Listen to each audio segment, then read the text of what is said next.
আওয়ামী লীগ সরকারের আমলে বিভিন্ন প্রকল্পে অস্থায়ী ভিত্তিতে ৩,০০০-এরও বেশি লোকবল নিয়োগ দেয় স্থানীয় সরকার প্রকৌশল অধিদপ্তর এলজিইডি, যেখান থেকে কয়েক ধাপে স্থায়ী করতে ও রাজস্ব খাতে নেওয়া হয় অনেক কর্মকর্তাকে। বিপত্তি বেঁধেছে পিএসসির আওতাভুক্ত ২৫৭ জন সহকারী প্রকৌশলীর নিয়োগ ও পদায়ন নিয়ে। যেখানে নিয়োগই প্রশ্নবিদ্ধ, সেখানে দফায় দফায় পদোন্নতি হচ্ছে নিয়ম লঙ্ঘন করে। জনপ্রশাসন বিশেষজ্ঞরা বলছেন, প্রকল্পে অতিরিক্ত লোকবল নিয়োগ দেয়া সরকারি অর্থের অপচয়। আতিকা রহমানের রিপোর্ট।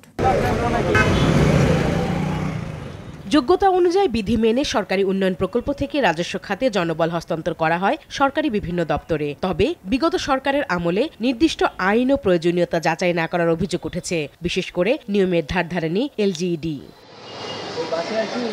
প্রকল্প থেকে রাজস্ব খাতে স্থানান্তর, পদায়ন, পদোন্নতির ক্ষেত্রে রাজস্ব বাজেটে স্থানান্তর বিধিমালা মানতে হয়। বাধ্যবাধকতা রয়েছে পিএসসির সুপারিশ মানার। অনুমোদন নিতে হয় আইন, জনপ্রশাসন ও অর্থ মন্ত্রণালয়ের। কিন্তু এসব কিছুই মানা হয়নি আওয়ামী লীগ সরকারের সময় নিয়োগ পাওয়া প্রথম শ্রেণীর ২৫৭ প্রকৌশলীর চাকরি রাজস্ব খাতে নিতে এলজিইডি নিজেই সিদ্ধান্ত নিয়েছে। পদোন্নতির অনিয়মের পাশাপাশি বিভিন্ন সময় মাস্টার রোলে চাকরি দেয়া কর্মচারীরাও এখন আন্দোলন করছে চাকরি স্থায়ী করতে। ১৬ বছর পর প্রথম শ্রেণীর প্রকৌশলীদের জ্যেষ্ঠতার তালিকা প্রকাশ করে এলজিইডি। এ নিয়ে চরম অসন্তোষ দেখা দিয়েছে।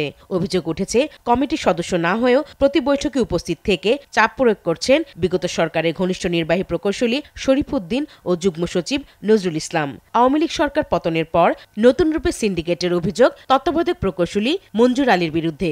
মঞ্জুর আলীর স্ত্রী আয়শা নুরিও প্রকল্পের মাধ্যমে এসেছেন। অনিয়মের কথা অস্বীকার করে তত্ত্বাবধায়ক প্রকৌশলী বেলাল হোসেন বলেন, নিয়ম মেনে নিয়োগ পদোন্নতি দেয়া হচ্ছে। পদোন্নতির ক্ষেত্রে যে শর্ত আছে, তারপরে স্থায়ীকরণের জন্য যে শর্ত আছে, এই সমস্ত শর্ত পূরণ করার পরে আমরা এই সমস্ত জিনিস সুপারিশ প্রেরণ করি প্রথমে মন্ত্রণালয় থেকে অনুমোদন দেওয়ার পরে আমরা কার্যকর করি। কোনো স্বজনপ্রীতি করার কোনো সুযোগ নেই। জনপ্রশাসন বিশেষজ্ঞরা বলেন, অতিরিক্ত লোক নিয়োগ, নিয়ম বহির্ভূত পদোন্নতির ঘটনা সরকারকে আর্থিক চাপে ফেলে। সুনির্দিষ্ট যে প্রকল্পটা করবে, ওই প্রকল্পে কি পরিমাণ লোক লাগবে ওইটা কিন্তু প্রকল্পের পিপিতে বা টিএপিপিতে বলা থাকে। ওর বাইরে তো লোক নেওয়ার কথা না। তারপরে অনেক সময় লোক নেয়, আপনার ওইখানে যেহেতু কোনো নিয়োগ বিধি নাই, কোনো নিয়ম কানুন নাই, অত স্বচ্ছতাও পালন করা হয় না। শূন্য পদ নাই, এরকম পদ্ধতিতে পদোন্নতি দেওয়ার কোনো সুযোগ নাই। যদি দিয়ে থাকে তাহলে বেতন দিবে কোত্থেকে? কারণ বেতনও তো দিতে পারবে না।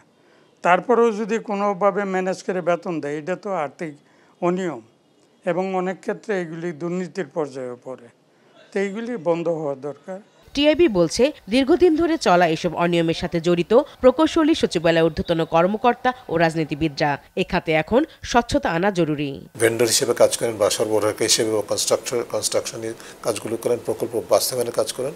আবার যারা অনুমোদন প্রক্রিয়ার সাথে জড়িত মন্ত্রী বা সংশ্লিষ্ট প্রভাবশালী রাজনৈতিক কর্তৃপক্ষ, তাদের সিদ্ধান্তের ফলে কিন্তু পুরো জিনিসটা হয়। যার ফলে এই ত্রিপক্ষীয় আতাতটি হয়।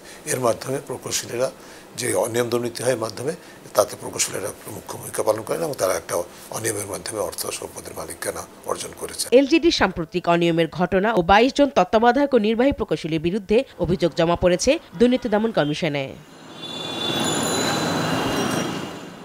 আতিকা রহমান, আরটিভি, ঢাকা।